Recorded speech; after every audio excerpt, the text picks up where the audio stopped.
Assalamualaikum warahmatullahi wabarakatuh. Selamat malam pemirsa RCTV Langkah Padane. Saya Novia Aprilia, senang sekali malam hari ini dapat kembali menyapa Anda semuanya pemirsa di program Legislatif DPRD Kabupaten Cirebon. Ya, seperti biasa pemirsa, di Jumat malam ini kita akan berbincang bersama dengan wakil rakyat dari DPRD Kabupaten Cirebon, dan khusus malam hari ini akan berbincang bersama dengan Komisi 1. Sudah hadir di sini pemirsa ada Pak Junaidi ST dan juga Pak Hasan Basori SE MSI. Assalamualaikum Bapak. Gimana kabarnya Komisi 1 nih, Bapak-bapak semua sehat ya? Sehat, alhamdulillah. Luar biasa. Harus sehat karena harus memberikan terbaik untuk warga Kabupaten Cirebon ya Pak. Insya Allah. Baik, sudah hadir juga pemirsa di studio RCTV satu narasumber kita lagi, yaitu ada Pak Samsuri SSTP selaku Kasih Pengelolaan Keuangan Aset Desa DPMD Kabupaten Cirebon. Assalamualaikum Bapak. Waalaikumsalam. Gimana kabarnya nih Pak Samsuri? Alhamdulillah. Luar biasa Pak. Terima kasih banyak sudah ada di sini Pak. Ya. Untuk malam hari ini pemirsa kita akan berbincang terkait dengan prioritas penggunaan dana desa tahun 2022. Izin saya buka masuk pemirsa CTV ya. Ini terkait dengan alokasi dana desa di tahun 2022. Kabupaten Cirebon sudah punya banyak kubu baru. Nah, kita mau tahu juga pastinya ini harus ada koordinasi yang baik dalam hal pembangunan di desa dan juga di Kabupaten Cirebon, di daerah ya Pak ya. Nah, seperti apa nih dari Dewan sendiri melihatnya untuk penggunaan dana desa, apalagi prioritas-prioritas yang harus dilakukan nih dari para kubu. Mangga ke Pak Hasan dulu, silakan Pak. Ya, baik. Assalamualaikum warahmatullahi wabarakatuh. Selamat malam semuanya. Pertama memang di akhir tahun 2021, Kementerian Desa mengeluarkan peraturan Kementerian Desa nomor 7 2021 yang isinya adalah penguatan pada prioritas pembangunan prioritas untuk penggunaan dana desa 2022. Oke. Prinsipnya ada tiga hal. Yang pertama adalah penguatan pemulihan ekonomi nasional berskala desa. Lalu juga ada penggunaan untuk alokasi ketahanan pangan. Lalu juga ada beberapa presentasi untuk COVID. Nah, di satu sisi memang di satu sisi pemerintah pusat dalam hal ini peraturan presiden mengeluarkan peraturan presiden 104 yang menegaskan pada 4 aspek, yaitu 40% masih dalam penggunaan bantuan langsung tunai dana desa.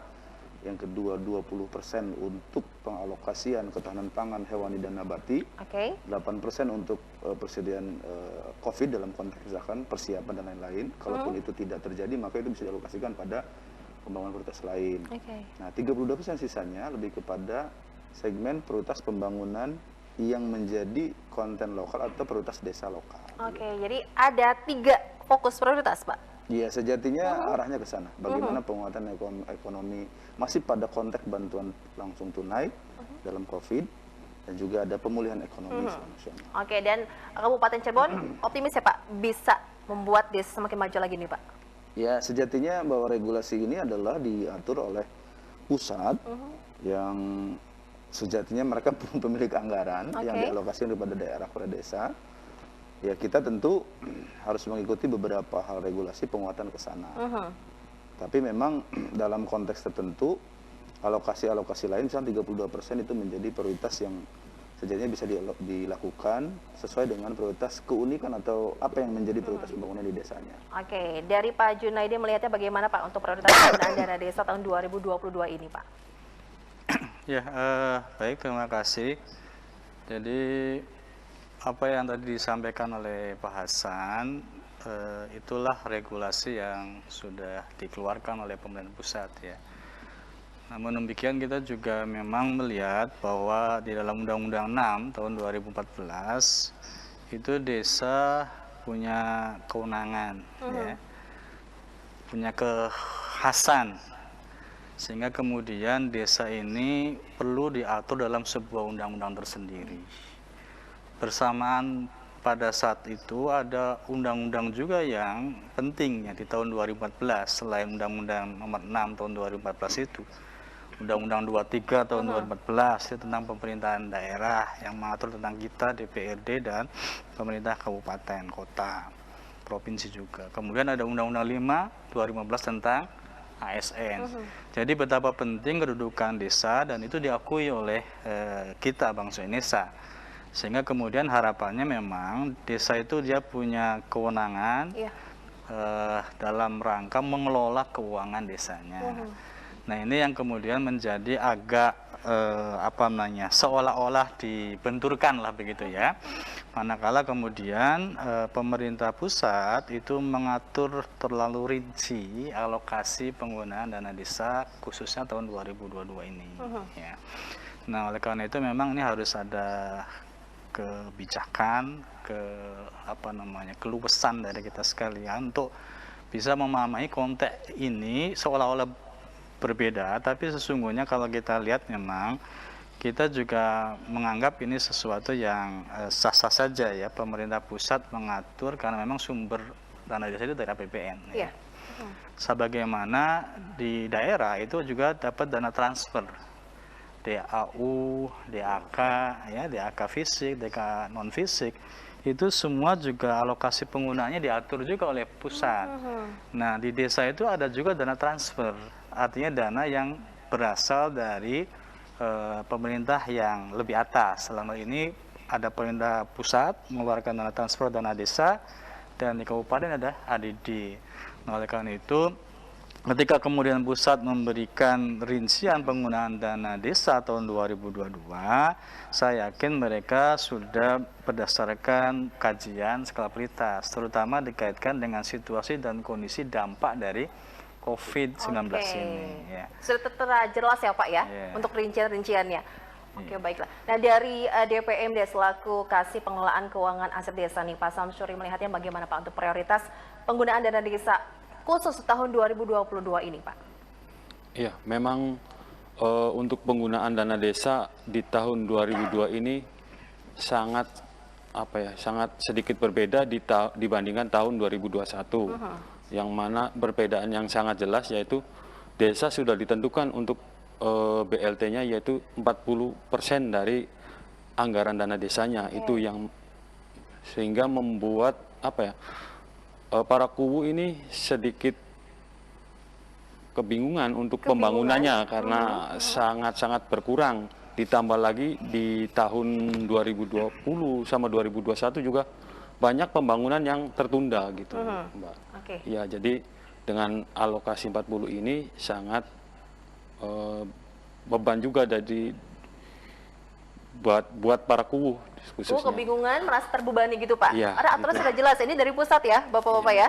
Oke. Gini Mbak, jadi sejak tahun 2020, 2021, dan sekarang 2022 itu dana desa itu sebagian sudah diarahkan penggunaannya untuk tadi ya BLT dan penanganan COVID, sehingga porsi untuk pembangunan yang menjadi skala prioritas setiap desa ini jadi terganggu. Gitu. Sedangkan masalah setiap desa kan berbeda-beda ya Pak ya, pasti punya inovasi tersendiri. Tapi ada yang disampaikan dari para kuwu juga ke Pak Junaidi Pak terkait dengan keluh kesah mereka, curhat begitu Pak? Iya. Banyak juga Pak? Lumayan, jadi mereka bahkan sampai ke Jakarta kan mengadukan, dan saya pikir itu sesuatu yang sangat lumrah dan kita dukung secara moral bahwa memang hak mereka untuk kemudian secara lebih leluasa menggunakan dana-dana yang masuk ke desa ini harus kita support begitu kan, karena memang di dalam pengelolaan keuangan desa itu betul bahwa sumbernya tidak hanya dana desa, ada juga PAD desa dan ada pendapatan lain yang sah ya. Nah, sementara memang potensi-potensi di desa kan berbeda-beda, sehingga kemudian pengelolaan anggaran desa itu memang masih bergantung dari dana transfer itu, dana desa dan ADD itu begitu. Oke, baik, kita buka kesempatan pemirsa untuk Anda yang bergabung bersama kami, silakan gunakan line telepon di 0231482138. Memang kita malam hari ini adalah prioritas penggunaan dana desa tahun 2022. Ini para kuwu berdemo ya Pak ya. Bapak melihatnya apakah benar ini membebani mereka dengan aturan yang ada ini Pak? Apakah ini justru jadi akan terarah atau sesuai dengan aturan yang sudah tertuang itu Pak? Dari Pak Hasan. Ya, sebenarnya kita tentu patut apresiasi terhadap apa yang melakukan, karena ini menjadi satu skema dari pemikiran para kuwu ini adalah seolah-olah kapasitas sebut saja kewenangan desanya juga diatur secara rigid. Tapi di satu sisi memang problem terbesar kenapa menjadi sedikit masalah buat para kuwu adalah bahwa BLTDD yang sudah 2 tahun terakhir dialokasikan sedikit banyak problem yang dihadapi. Misalkan jumlah BLT-nya KPM-nya itu cukup besar, sehingga alokasi yang diberikan di 40 juga belum bisa, artinya banyak problem lah. Sebut saja kalaupun itu penguatannya, banyak beberapa desa di Kabupaten Cirebon misalkan sama bagi-baginya rata gitu. Karena memang problemnya ini lebih kepada itu. Dan ini menurut saya juga penguatan di data menjadi penting. Tapi kalau saya amati, misalkan di perubahan kalau tadi 40% di alokasi BLTDD, maka masih ada program menurut saya ke arah infrastruktur. Misalkan 32% ditambah 20%. Sebenarnya apa sih ketahanan pangan 20% itu bisa diarahkan pada beberapa contohnya, misalkan pembangunan dan usaha tani. Jadi orientasi pada sektor-sektor yang memang keunggulan desa. Kalau misalkan ada perikanan, bisa jadi pada infrastruktur dikembangkan perikanan. lagi begitu ya Pak ya? Pertanian, pada arahnya misalkan jalan usaha tani, jembatan, dan sebagainya. Sebenarnya infrastruktur penguatannya. Ditambah 32%. Nah, kalau 8% ternyata aman juga bisa dialokasikan. Artinya ada memungkinkan 52% plus 8% untuk dilakukan ke infrastruktur. Tapi memang lagi-lagi problem terbesarnya adalah 40% terhadap BLTDD dirasa belum bisa clear dalam konteks ini. Jadi harapannya memang penguatannya ke sana. Walaupun saya berharap juga bahwa dana desa orientasi maksimal bisa dialokasikan pada pemberdayaan, pemberdayaan. Kalau saya dapat report dari Inspektorat, mayoritas di desa Kabupaten Cirebon itu 90% masih pada infrastruktur.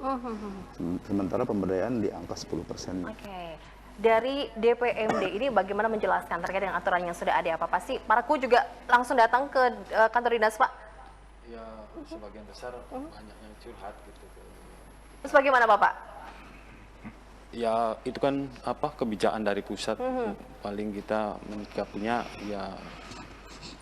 ya paling tidak harus sesuai dengan aturan lah. Harus sesuai dengan aturan. Ya, karena kalau tidak sesuai dengan aturan, misalnya melanggar tidak memberikan BLT juga, nantinya ke desa juga nantinya ada pemotongan gitu.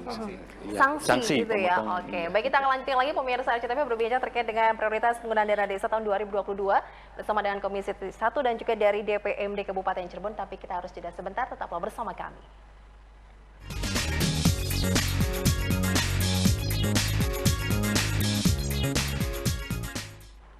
Terima kasih pemirsa, Anda masih bergabung bersama kami. Silakan on telepon kita buka di 0231482138 untuk Anda yang ingin berpartisipasi dengan dialog malam hari ini, yaitu prioritas penggunaan dana desa tahun 2022. Sudah ada yang bergabung? Silakan. Halo, selamat malam Legislatif. Halo, selamat malam. Malam. Iya, dengan Bapak siapa di mana ini, Pak? Dengan Pak Hermawan di Sumber. Oke, Pak Hermawan di Sumber. Silakan Pak Her. Ini kaitannya dengan prioritas penggunaan dana desa nih. Ya. Oh, wabil khusus buat Pak Janedi ini dan Pak Hasan, termasuk Pak Samsuri. Nah, kita sebagai warga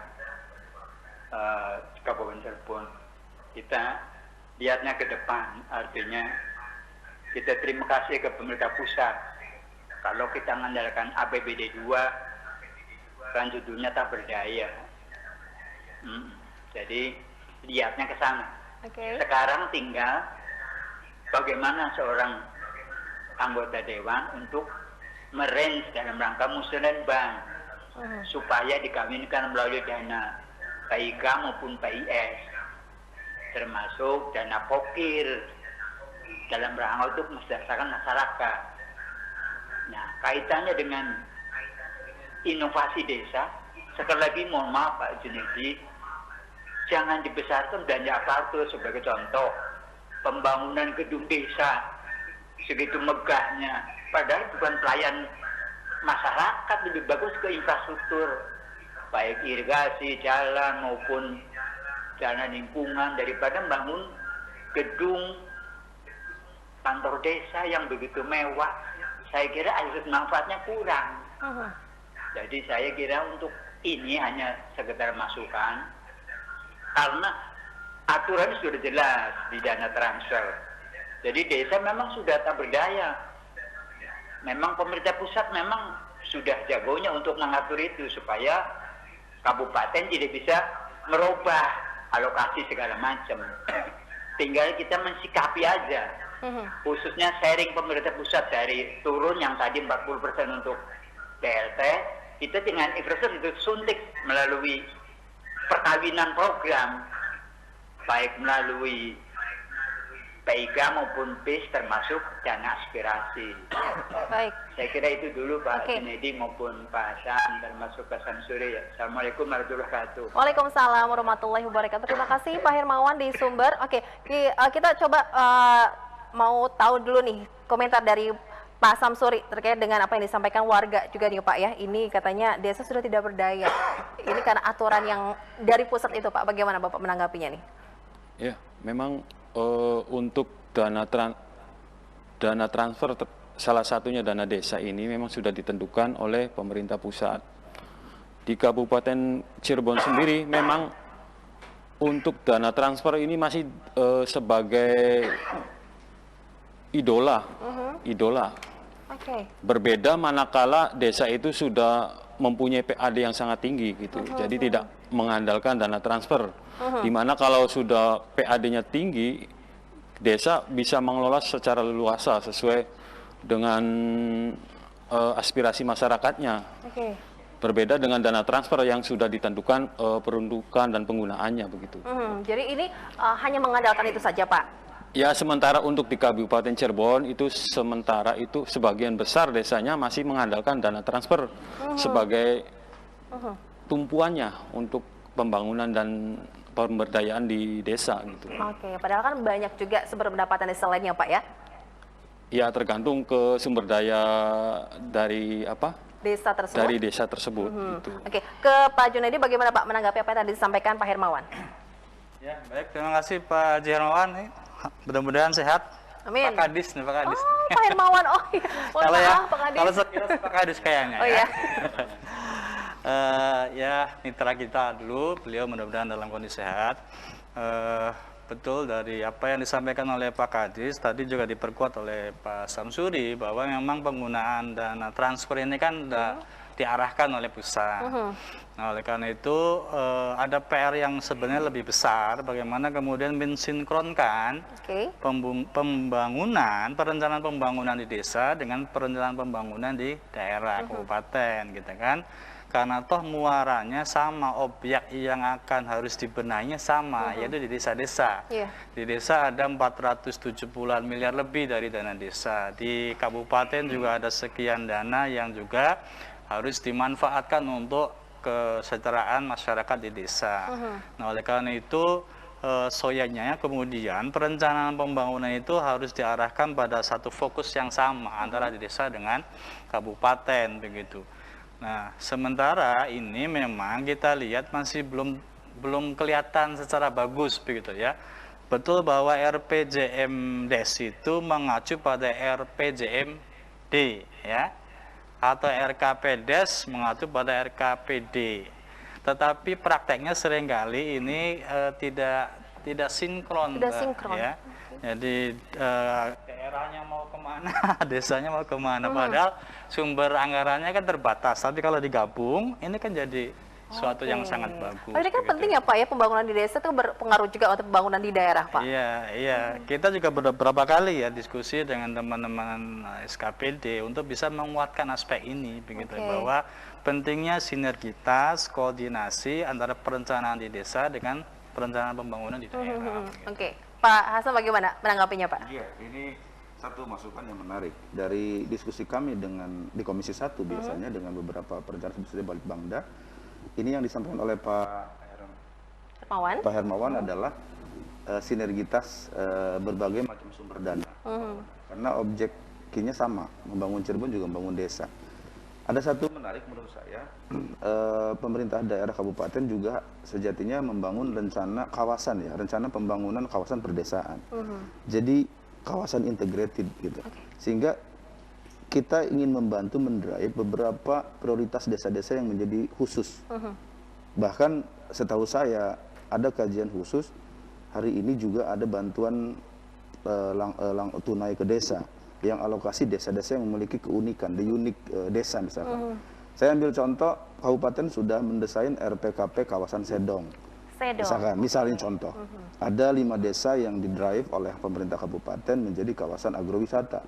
Nah, sejatinya dana desa tadi kita memberi arahan dalam konteks bisa saja 52% alokasi prioritas desa berdesa itu adalah ke arah wisata agrowisata itu, pendukung, sehingga kabupaten juga bisa memberikan bantuan dana sektoralnya atau dana piknya atau bahkan aspirasi dari kami dalam penguatan desain RPKP kawasan Sedong tadi.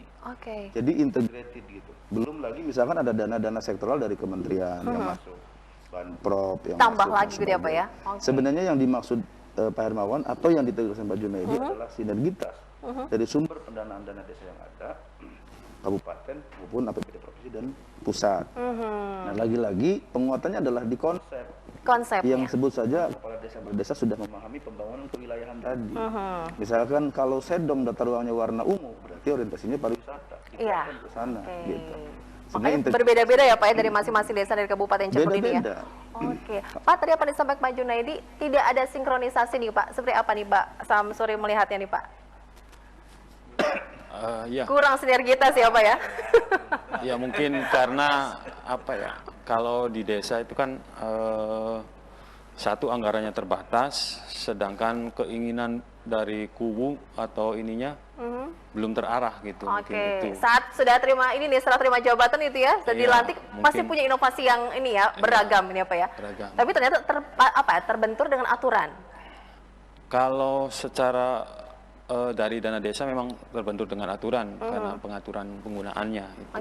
Anggaran yang kita dapat di Kabupaten Cirebon untuk masing-masing desa bagaimana, Pak Samsuri? Kalau untuk anggaran secara keseluruhan dana desa tahun 2022 ini kita mengalami kenaikan gitu dari tahun 2021 gitu.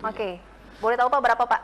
Kalau di tahun 2021 sekitar 454 miliar, sekarang 471 miliar untuk keseluruhan kabupaten. Tinggal, tapi sudah ada aturan tadi ya Pak ya, di awal kita jelaskan, tidak leluasa Pak. Tapi sebenarnya gini Mbak, di skala prioritas yang kedua ya, program strategis nasional, itu kan justru yang pertama itu tentang pendataan desa, pemetaan sumber daya dan potensi desa, dan peningkatan teknologi informasi. Itu saya pikir sebenarnya muaranya adalah memotret bagaimana desanya itu dari berbagai aspek, sumber dayanya, kelebihannya, itu digali, dipetakan, sehingga kemudian nanti apa aspek yang harus dikuatkan. Seperti di Pak Hasan, ya, kalau suatu desa ternyata pemetaannya adalah unggulnya di wisata, ya kemudian bagaimana dana desa juga disupport ke arah sana, dan nanti berkolaborasi, bersinergi dengan Pemda, harus nyambung gitu programnya juga. Karena ada pemulihan ekonomi nasional ya Pak ya, terus juga untuk program prioritas nasional sama mitigasi dan penanganan bencana alam dan non alam gitu ya Pak, 3 prioritas utama ya. Baik, kita akan lanjutin lagi pemirsa RCTV, dan lain telepon masih dibuka, tapi kita harus jeda dulu, tetaplah bersama kami di RCTV.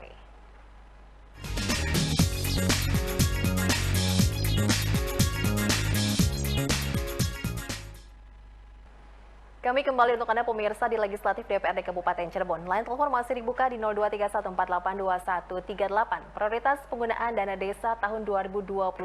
Yang kita tahu pemirsa desa ini cukup kaya dengan pendapatan asli desanya. Tapi ini dalam hal sumber dana desa ini, apakah Paraku ini hanya mengandalkan dari ADD? Padahal kan banyak lagi ya Pak ya, dari sumber dana desa lainnya ini untuk bisa dikembangkan. Nah, dari Pak Samsuri bagaimana melihatnya Pak? Iya, kalau sesuai dengan rumusan pendapatan desa, yaitu yang pertama itu ada pendapatan asli desa, yang kedua dana transfer, yang ketiga pendapatan desa lainnya yang sah gitu. Namun sebagian besar di Kabupaten Cirebon ini masih mengandalkan sebagian besar itu dari dana transfer, seperti dana desa, bantuan kabupaten, alokasi dana desa, bantuan dari provinsi, itu yang menjadi sumber-sumber untuk pemberdayaan dan pengelolaan di desa. Pendapatan asli desa sendiri masih sebagian besar di Kabupaten Cirebon masih minim lah untuk untuk mendongkrak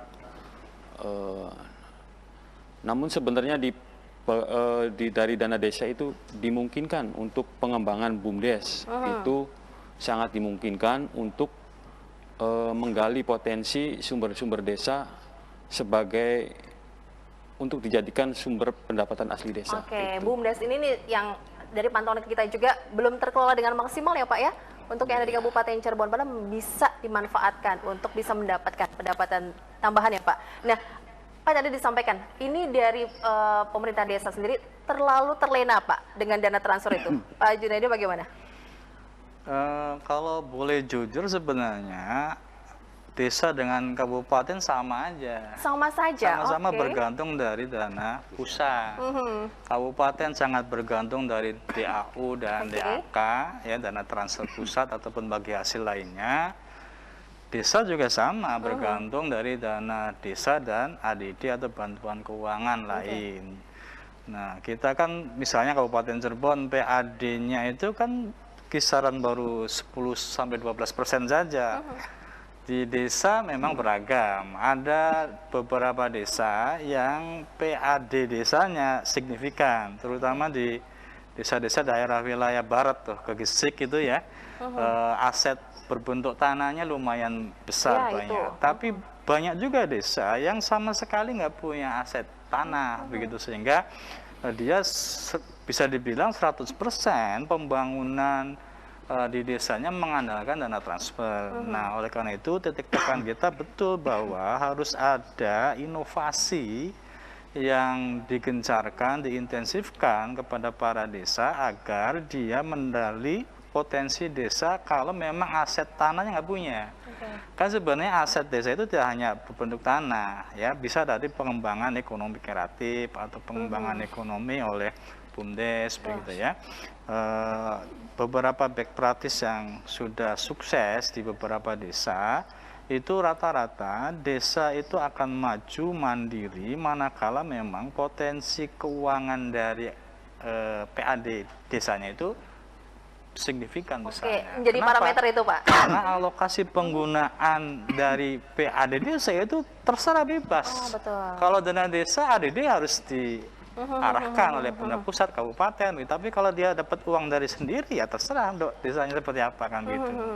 Itu kan kemudian tantangan desa-desa kita di Kabupaten Cirebon. Sejauh ini sudah memaksimalkan tuh Pak yang ada nih? Ya bisa dibilang masih jauh dari Masih harapan, jauh. ya. Oke, dengan anggaran yang tersedia jadi ini jangan sampai mubazir ya Pak? Ya maksudnya menggali potensi PAD ya. Ini masih jauh dari harapan lah. Oke, Pak Hasan bagaimana Pak? Masih jauh dari harapan begitu Pak? Ya, saya dalam beberapa diskusi juga punya misalkan BUMDes, pembentukan BUMDes. Sejauh ini walaupun sudah ada kenaikan beberapa BUMDes yang punya kemandirian, tapi memang masih jauh dari harapan. Sebut saja masih pada ranah administratif. Ya problemnya banyak, mungkin saya di segmen manajemen dan lain-lain. Tapi hal yang menarik bahwa kalau saya amati apa yang diarahkan dalam peraturan atau pengalokasian dana oleh Perpres 104 sejatinya ini mengindikasikan kepada kita bahwa saatnya menjadi pemikiran itu adalah kemandirian desa dengan Kemandirian pemberdayaan. desa. Sebut saja dalam alokasi 20% untuk ketahanan pangan dan hewani itu sebenarnya di-drive desa untuk memikirkan ayo sejatinya apa yang menjadi hal yang kita angkat dalam konteks penguatan pangan dan baik itu nabati maupun hewani.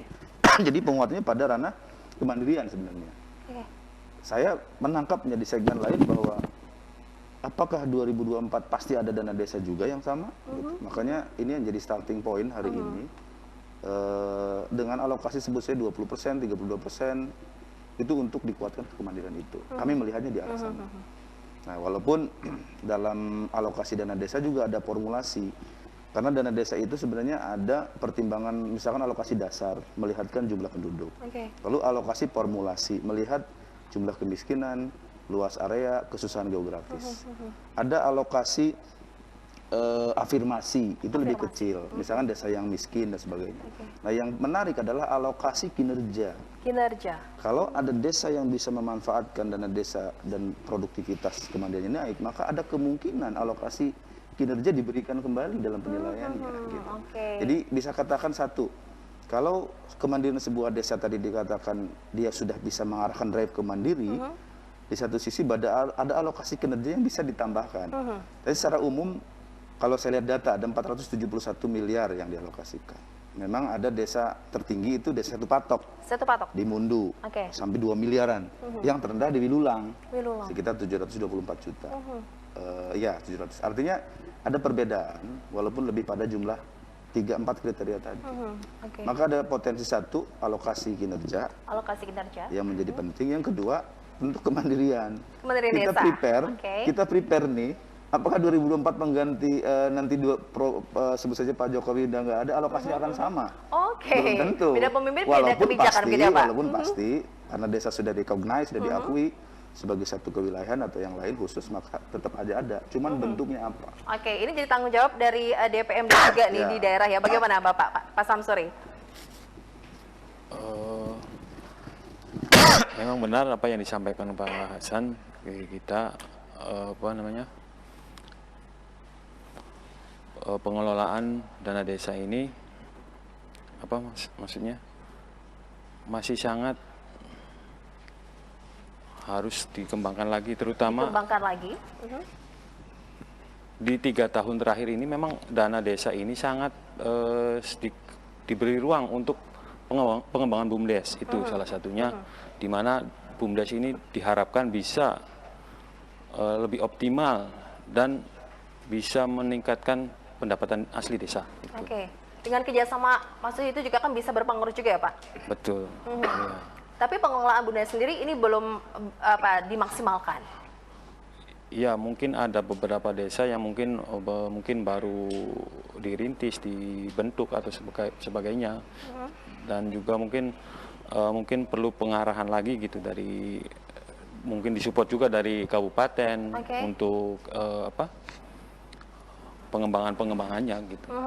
Dari Komisi juga sudah ini ya Pak ya, untuk raperda BUMDes ya Pak ya? Iya. Sejauh ini bagaimana Pak? Ini bisa membantu juga nih Pak?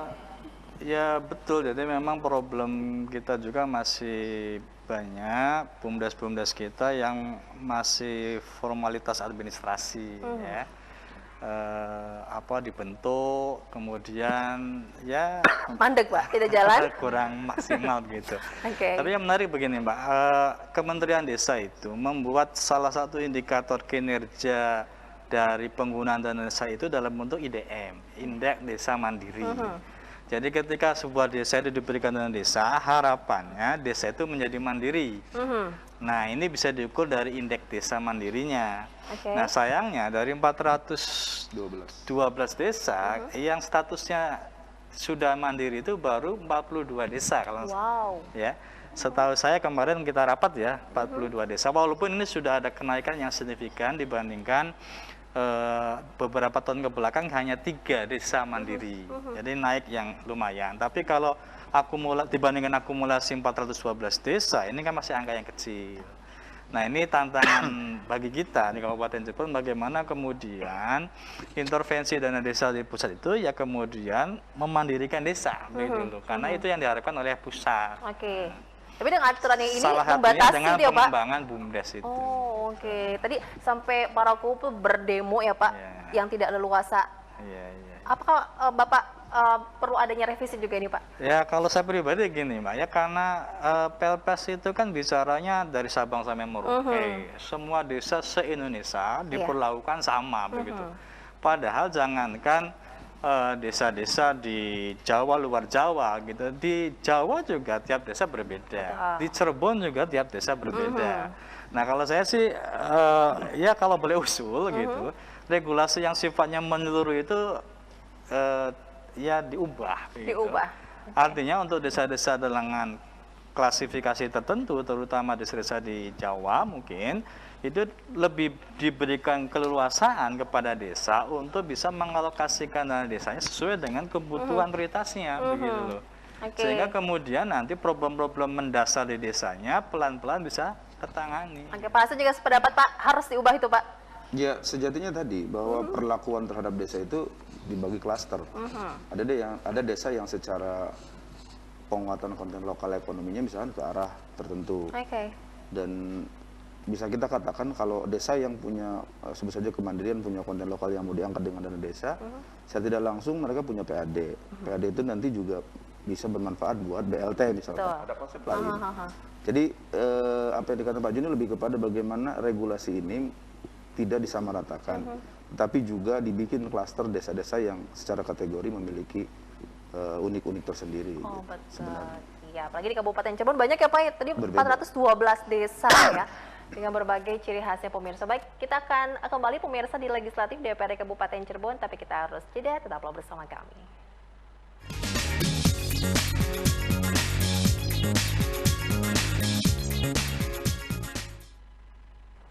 Terima kasih pemirsa Anda masih bergabung bersama kami. Novi mau ke Pak Samsuri. Pak Samsuri, apa yang ingin disampaikan pada paraku terkait dengan penggunaan dana desa no tahun 2022 ini Pak? Sebagai masukan agar bisa dikelola dengan sebaik-baiknya. Ya, mungkin harapan dari beberapa kubu di seluruh kabupaten itu mungkin adanya penyesuaian gitu. Penyesuaian tidak dipatok 40% itu harapannya sih yang sangat krusial. Pengennya mereka disesuaikan dengan jumlah KPM-nya di desa masing-masing karena sangat berbeda. Ada yang mungkin KPM-nya sedikit, hingga itu kan kalau 40% sangat sayang sekali gitu. Tapi ini masih menjadi PR juga ya Pak untuk para pemerintahan di desa Pak untuk bisa berinovasi, mengelola agar bisa mendapatkan penghasilan asli desa ya Pak? Betul. Oke. Ada upaya lain Pak dari dinas sendiri? Ya kalau sesuai ketentuan mungkin kabupaten akan mungkin melaporkan sisa dana untuk BLT yang tidak terserap dari desa-desa. Nanti kita laporkan ke KPPN. Selanjutnya nanti kita menunggu dari aturan Permenku lagi untuk penggunaan sisa BLT yang tidak terserap oleh desa yang dari 40% itu gitu. Iya, realokasi. Itu mungkin. Oke, baik. Ke Pak Junaidi bagaimana Bapak untuk memberikan masukan kepada paraku dalam hal prioritas penggunaan dana desa tahun ini Pak? Ya, perjuangan untuk adanya perubahan aturan ini terus diperjuangkan dan kita akan selalu mendukung Komisi 1 tentu dalam konteks perbaikan regulasi. Sambil itu dijalankan, hukum positif masih berlaku sehingga memang secara perencanaan mau nggak mau kita harus menyesuaikan terhadap aturan itu. Ya. Jadi secara paralel saja berjuang untuk melakukan revisi sambil kita merencanakan sesuai aturan yang ada. Begitu. Nah, sebenarnya angka 40% juga itu fleksibel dalam pengertian. Kalau memang tadi seperti Pak Samsuri katakan, kalau memang faktanya itu jumlah PKM ya namanya? KPM ya. KPM-nya itu lebih kecil daripada 40%, itu dana itu tidak hilang. Jadi dana itu dikumpulin, nanti kemudian akan direalokasi, tapi menunggu aturan dari kementerian lebih lanjut begitu. Tapi kalau jumlah KPM-nya lebih dari 40 itu bisa ditambahkan. Ditambahkan dari dana yang ada itu. Jadi sebenarnya ada fleksibilitas sebenarnya dan itu dijelaskan di PMK 190 ya. Penjelasan lebih lanjut lah katakanlah dari Perpres 104 itu. Nah yang terakhir saya berharap sih memang betul sekali lagi penekanan jangan sampai kita nini bubukan dengan dana desa ya. Tapi justru situasi ini menyadarkan kita agar sungguh-sungguh membuat sebuah tahapan kemandirian yang lebih baik. Desa harus bergerak gitu ya Pak ya dari pemerintah desa juga. Inovasi, kreativitas itu harga mati lah kata kunci untuk kemajuan desa. Ya. Harus terobosan-terobosan yang dilakukan ya Pak ya. Tapi biasanya Pak mohon maaf ini biasanya meneruskan saja Pak perjuangan sebelumnya gitu Pak. Sudah menjadi kebiasaan gitu Pak. Ya mudah-mudahan sih sekarang kan saya lihat kubu terpilih kemarin itu kan rata-rata masih muda nih dari sisi usia ya. Mudah-mudahan usia muda ini menunjukkan juga tingkat kreativitas inovasi yang lebih baik. Oke, semoga harapannya nanti apa ya bisa terwujud nanti ya Pak ya. Amin. Seiring perjalanan waktu. Oke, dari Pak Hasan bagaimana Pak Hasan? Iya, saya menegaskan apa yang dikatakan Pak Jun. Secara sistem perencanaan kita mengikuti alur regulasi yang sudah ditentukan. walaupun dalam konteks nanti ada konteks perubahan karena sesuatu tadi sebut saja penyesuaian dan lain itu bisa dilakukan. Tapi spirit yang perlu ditekankan adalah pertama dengan alokasi yang diberikan atau regulasi yang begitu rigid diberikan kepada desa, maka spiritnya adalah satu, fokus pada kemandirian. Artinya misalnya gini, kalau 40% ini adalah alokasi untuk COVID, BLTDD, walaupun tadi banyak hal-hal yang harus dipikirkan oleh para guru dan para guru 2 tahun terakhir begitu pusing memikirkan ini menjadi bagian bahwa ini adalah kontribusi terhadap COVID yang kita sama-sama merasakan. Ditambah 8% yang persiapan untuk penanganan dan lain-lain. Tapi ada angka 52% yang secara umum saya melihat itu kepada infrastruktur sebenarnya atau pemberdayaan.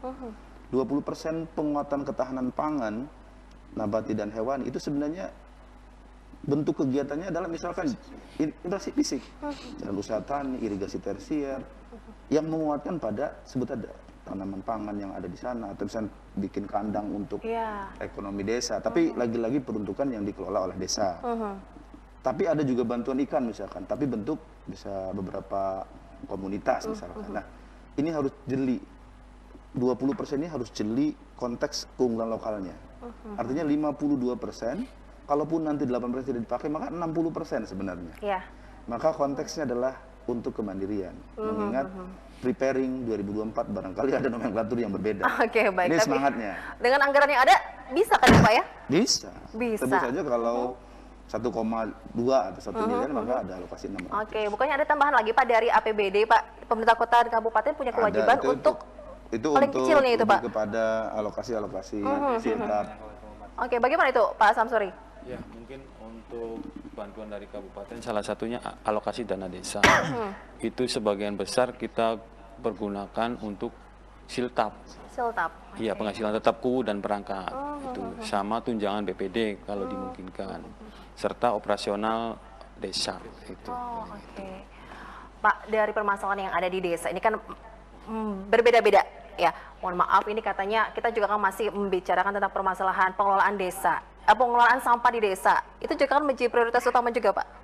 Iya, saya berkaca dari program kemarin ya, ketika pemerintah kabupaten mengalokasikan, meminta desa untuk mengalokasikan, saya malah mengatakan pemerintah kabupaten tidak punya konsep, sehingga problem yang sebut saja desa dialokasikan untuk apa, seperti apa polanya, karena bicara sampah itu adalah hulu hilir, hulunya adalah penanganan timbulan, hilirnya baru proses pengangkutan dan sebut saja TPA. Dalam hari ini saya berharap bahwa pemerintah daerah bisa membuat konsep, karena kita kan wilayah suburban nih, wilayah desa. Kalau bicara hanya pengangkutan, manajemen pengangkutan sangat berat. Kita membutuhkan alokasi yang besar. Maka kita berharap ada satu manajemen pola penanganan sebut saja 3R yang sampah dilakukan berdasarkan kawasan. Sehingga misalkan kita ambil kecamatan ada 10 desa. 10 desa ini punya 2 TPST yang integrated, penanganannya di situ. Selesai, baru benar-benar sisa-sisa sampah yang tidak bisa diolah diangkut ke TPA. Karena bicara sampah kalau langsung ke TPAS bicaranya, maka berapa hektar lahan yang bisa dan sampai sekarang pun belum selesai nih Pak, kita berbicara tentang pengelolaan sampah ini nih Pak. besar nanti di DLHK lah. Terkait dengan kesehatan masa pandemi ini juga bagaimana nih Pak untuk masyarakat desa nih, Pak Junaidi? Iya, secara umum begini, kalau saya melihat begini ya, karena kita kan sama sekali lagi orientasi kita bagaimana kemudian masyarakat di tingkat desa ini kan lebih maju, sejahtera. Nah, kata kuncinya menurut saya sekali lagi adalah sinkronisasi, koordinasi. Tadi masalah sampah misalnya kan sebenarnya bagaimana membuat sebuah desain perencanaan yang sinkron antara desa dengan kabupaten. Demikian pula misalnya kesehatan lainnya. Nah, menurut saya ada satu SKPD yang harusnya bisa berperan penting untuk menjembatani itu, yaitu kecamatan. Ya, karena kecamatan inilah yang paling dekat bersentuhan dengan desa-desa. Nah, problemnya adalah kemudian kecamatan ini hadir tapi tidak dibekali dengan kewenangan yang bagus, SDM yang mohon maaf biasanya kurang begitu ya. Sehingga fungsi untuk bisa menjembatani antara pemerintah daerah dengan desa ini seringkali kurang maksimal. Itu dia. Ini sebenarnya juga termasuk yang disuarakan oleh Komisi 1, bagaimana kemudian fungsi kewenangan tugas fungsi kecamatan itu diperkuat. Diperkuat, Pak. Iya. Oh, oke. Diperluas, baiklah. Didukung Masih dengan banyak PR-nya dengan berarti ini ya dari Pak anggaran. Samsur juga, Pak, melalui dinas terkait ya, Pak ya. Oke, semoga dengan sinkronisasi yang lebih erat lagi, dengan komunikasi yang baik, dengan kemudian bisa mendapatkan konsep yang baik ya, Pak ya, untuk segala bidangnya nih, Pak. Semoga pemerintah desa Kabupaten Cirebon juga ini bisa lebih bersatu untuk mengembangkan atau lagi memajukan Kabupaten Cirebon lebih baik lagi. Terima kasih banyak Pak Samsuri, untuk Pak Hasan juga dan Pak Jun atas waktunya. Kita harus akhiri obrolan kita malam hari ini. Terima kasih untuk Anda pemirsa. Saya Novia Aprilia pamit. Semoga apa yang disampaikan bermanfaat. Wassalamualaikum warahmatullahi wabarakatuh.